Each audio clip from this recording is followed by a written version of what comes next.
I lived in New Orleans, fell in love with the city, was a historian of the city, you know, just sort of soaked up as much as I could about the food, the folklore, the customs, the history, the architecture. And in doing my family tree, discovered that one of my ancestors was Antoine Peychaud. He created Peychaud's Bitters, which you can still find today. You can buy it here in town. And as the New Orleans story goes, he was the creator of the cocktail. We're going to look at a number of myths that are associated with a lot of these old drinks. And many of these old drinks, there really is no one 100% accurate story behind the drink. The word cocktail first appeared in print in a Hudson, New York newspaper in the context of a political campaign. And it was defined, which is an etymologist's dream, to have the first time a word's used defined. And it was defined as any spirit, sugar, water, and bitters. Bitters being the defining ingredient. With bitters, it was a cocktail. Without bitters, it wasn't. Go ahead. Certainly the most common usage in the 19th century was a horse of mixed breed. And if you use that as the metaphor for a drink made up of many different parts, it makes perfect sense. Yeah, Americans are sort of a composite. You know, we draw upon a lot of different extractions, and it's very appropriate that we would be the ones to develop cocktails where we took European ingredients or African ingredients or South American ingredients, put them together, and created a composite drink, just the way we're a composite people. This is his obituary that I found in the newspapers in 1880.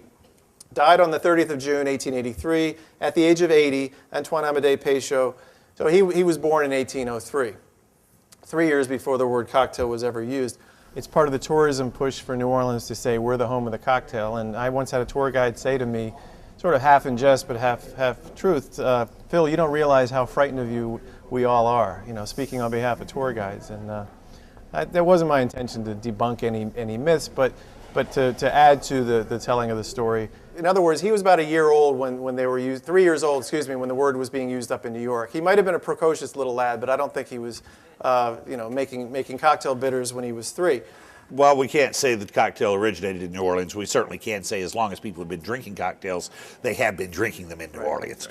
As long as human beings have come together and live in societies together collectively, they've come to public places to drink when they can do it at home for less. It's become a practice when people come to my bar and they order their julep for the first time. I often recite this poem, and for me it symbolizes everything that I consider lovely and beautiful about drinks and drinking. And so if you'll have just a slight bit of patience with me, then comes the zenith of man's pleasure. Then comes the julep, the mint julep. Who has not tasted one has lived in vain. I'm most associated with the mint julep, and I think there's a reason for that. It's an absolutely beautiful drink. The history is ancient and rich and verifiable. The honey of Hymettus brought no such solace to the soul. The nectar of the gods is tame beside it. It is the very dream of drinks, the vision of sweet quaffings.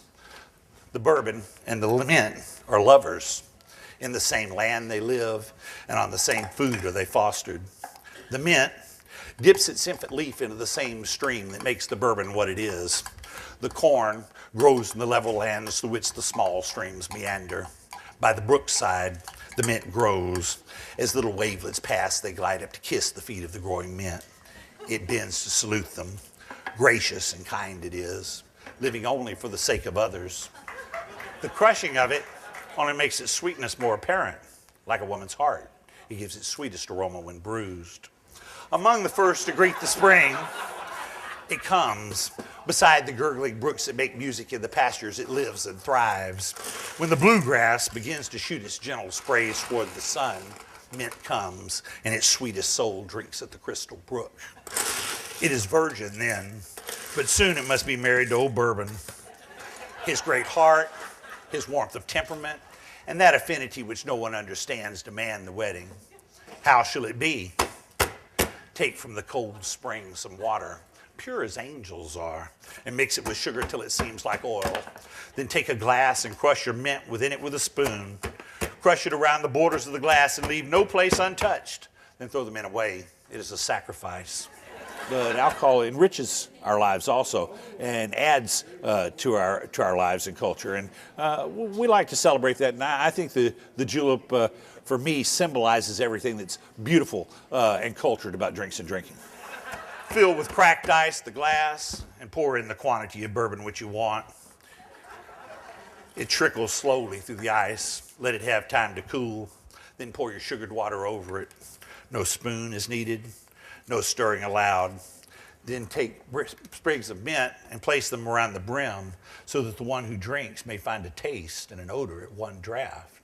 When it is made, sip it slowly. August suns are shining. The breath of the south wind is upon you. It is fragrant, cold, and sweet.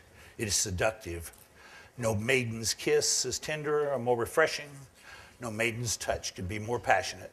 This is an essential part of who we are, and that it's fun, but it's fun with responsibility. Sip it and dream. It is a dream itself. Sip it and dream. No other land gives such sweet solace for your cares. No other liquor soothes you so in melancholy days. Sip it and say, there is no solace for the soul, no tonic for the body, like old bourbon whiskey. Cheers to you.